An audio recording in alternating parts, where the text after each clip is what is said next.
Good morning everyone.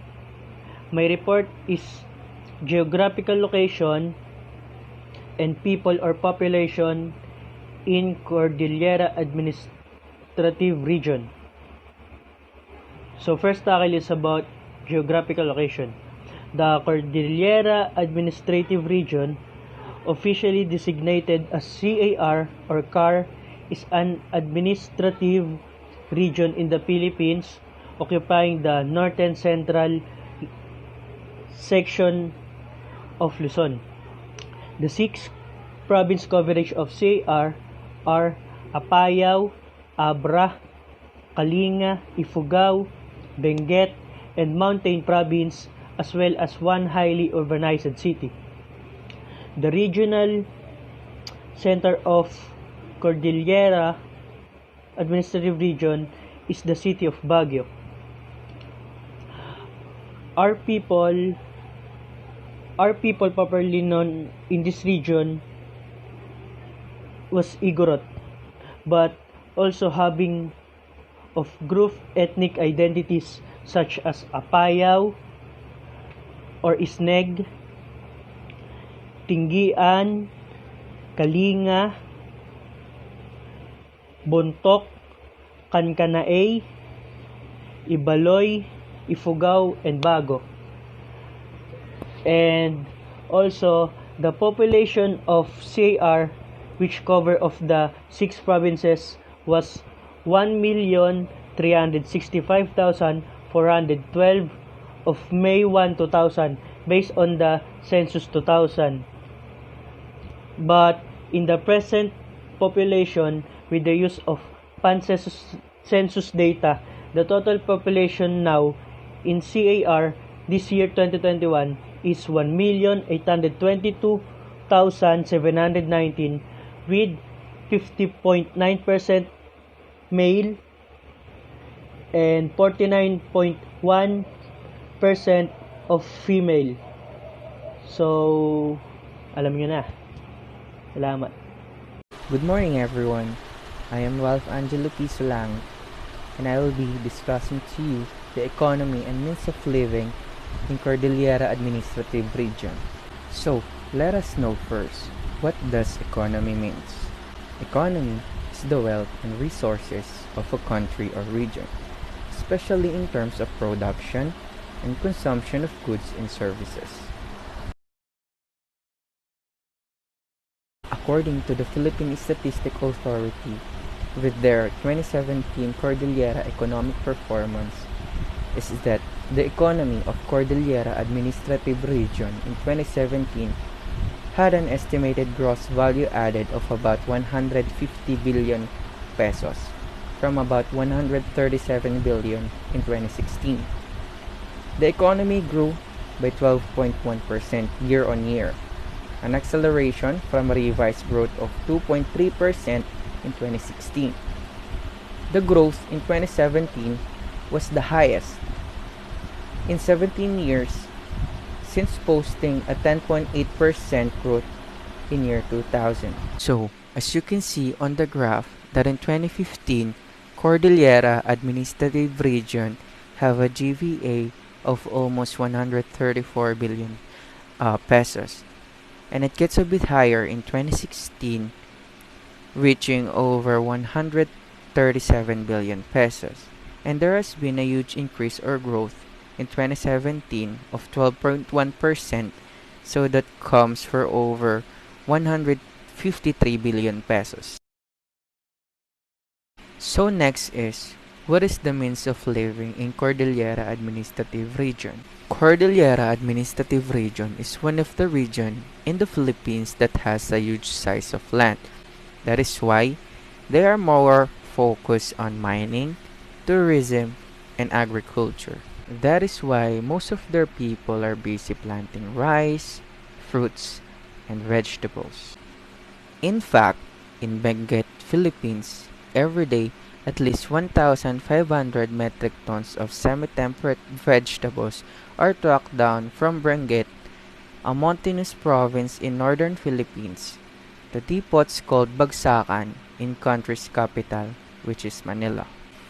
And when it comes to tourism, Tourist attractions in the region include the world-famous Banara Rice Terraces in the province of Ifugao. This is supposedly considered as the eighth wonder of the world. These are the languages used in Cordillera Administrative Region. Balangao is spoken in Natonin Mountain Province. Bontoc is spoken in Bontoc Mountain Province. Ibaloy is spoken in Benguet. Ifugao is spoken in Ifugao. Ilocano is spoken in Apayao, Abra, Kalinga, Mountain Province, Benguet, and Ifugao. It is the regional lingua. Isnag is spoken in Apayao. Itneg is spoken in Abra. Kalinga is spoken in Kalinga. Kalanguya is spoken in some parts of Benguet. Kankanay is spoken in Western Mountain Province and some parts of Benguet. Hi, my name is Orlando El Quintana Jr. and I will be discussing the practices in Cordillera Administrative Region or CAR. Cordillera Administrative Region or CAR is rich in Asian culture. It is the home of the indigenous tribe called the Igorot. The way of life of the people in this region existed way back to Asian Filipinos before the Spanish colonization. The Igorots are tied together by a similar set of cultural practices and beliefs. They highly value nature and they believe that their gods reside in objects such as trees and in the mountains. Another distinguishing feature of the Igorot tribe from northern Luzon are their vibrant pieces of clothing. Their headpieces are composed of feathers and they often take with them ornate pieces of wooden weaponry. Next, how do Igorots do courtship and wedding? These are the different ways. The first one is kalon. This is the traditional way of courtship among the Ibaloy.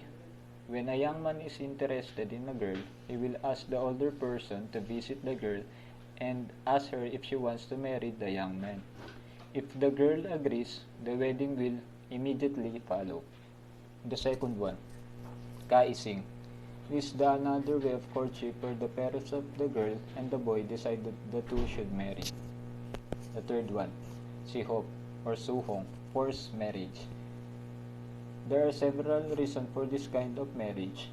When a girl becomes deformed or disabled as a result of an incident caused by the boy during their youth, whether the incident was intentional or accidental, the boy is constrained to marry the girl when they grow up. The fourth and the last one, kalon. This type of parental arrangement is not enforced. If any or both refuses, no marriage or rituals take place. However, the parents and community exert effort to convince the couple. A couple lives without the groom's parent until the groom is able to build his own house. The marriage. The marriage ceremonies are important means of gaining prestige. The rituals contribute to the welfare of the community through sacrifices to the ancestor and invocations to the cultural heroes. Without children, a marriage is usually dissolved after a few years. From the standpoint of the couple, the system is an ordeal with a series of prerequisite ceremonies before the bias or wedding celebration, when the couple will then live together in a house of their own. The next one is the other important events that Cordillera have are the following. Sayang, Festival of Apayao. Bodong, Festival in Kalinga. Panagbenga Festival or Baguio Flower Festival in Benguet. Panagbenga Street Dance Parade in Baguio City. Area Brenyan Kawayan Festival in Bangued. Mangantaku Food Fair in Baguio City. Langay Festival of Mountain Province. Gotad Ad Ifugao. And the last one is Adibay Festival of Benguet. And lastly, the work ethics in CAR region. Farmers in Cordillera and other related works such as weaving and tattoo artists have a strong work ethic. Rarely will you see anyone slacking, procrastinating, complaining, or carelessly completing a task. Growing up on a healthy environment instills a strong work ethic, value system, and a character because these qualities are essential to what they are doing. And that's all. Thank you.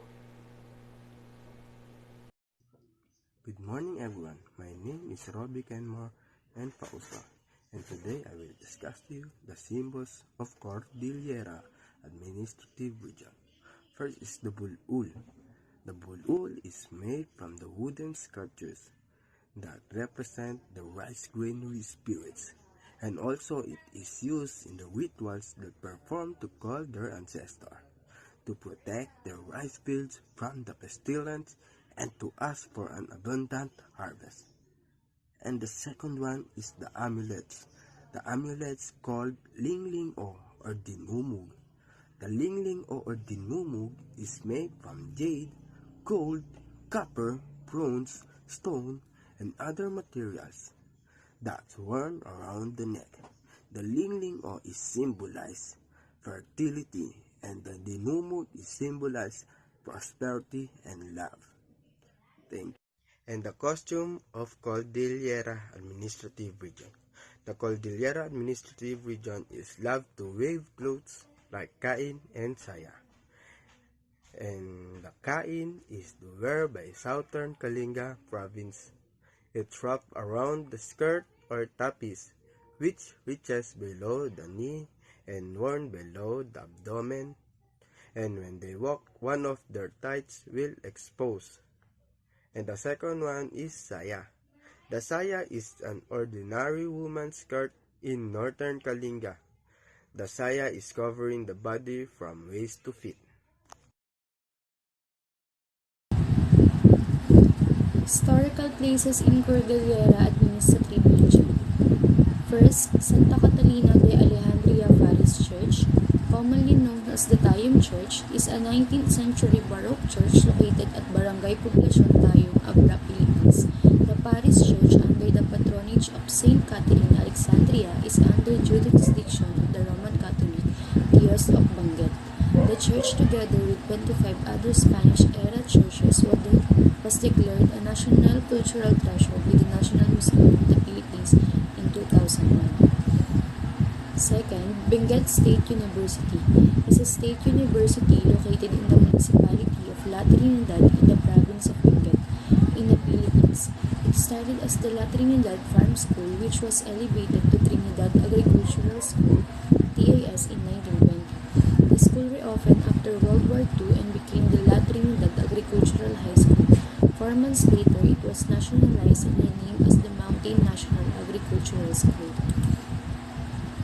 Casa Balhem is the oldest hotel in Baguio, Philippines, built in 1909. It is also awarded by the Baguio Centennial Commission as one of the 10 oldest institutions in the city. It is a strategic location on Upper Session Road. It is one of Baguio's most visited places. It houses mountain cloud bookshop and cinematic spa and hill station restaurant. Built of wood, galvanized iron, and sawali, Casa Baleo was referred to as Dormitory 4. It was constructed by the Americans to house construction workers who helped build Baguio City. In 1923, the dormitory was leased to Salvador Vallejo, who transformed the dormitory into a hotel named after him. The Banawe Rice Terraces. Filipino hagdang-hagdang palayan ng Banawe are terraces that were carved into the mountains of Banawe, Ifugao in the Philippines. By the ancestors of the indigenous people, the terraces are occasionally called the Eighth Wonder of the World. It is commonly thought that the terraces were built with minimal equipment, largely by hand. The terraces are located approximately 1,500 meters 4,900 feet above sea level. These are fed by an ancient irrigation system from the rainforest above the terraces. Anthropologist Alti Bayer has estimated that the terraces are over 2,000 years old, but several researchers disagree much later.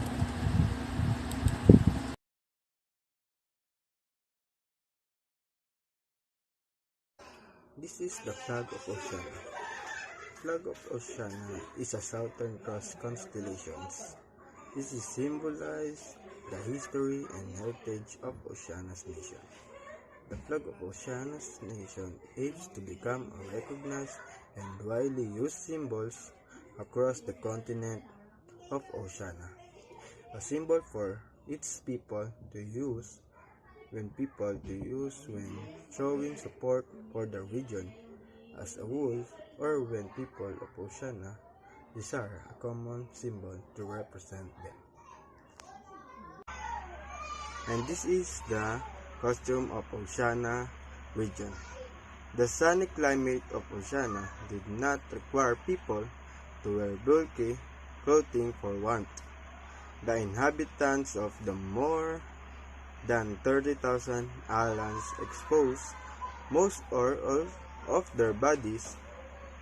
The most common garments were loincloths for men and wrap-around skirts for women, with blankets for cover the shoulders of both genders. These are the languages that are used in the continent of Oceania.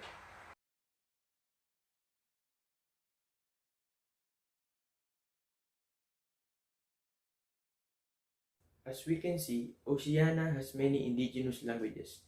Indigenous language meaning a language that originated in a specified place, though many have been replaced by English.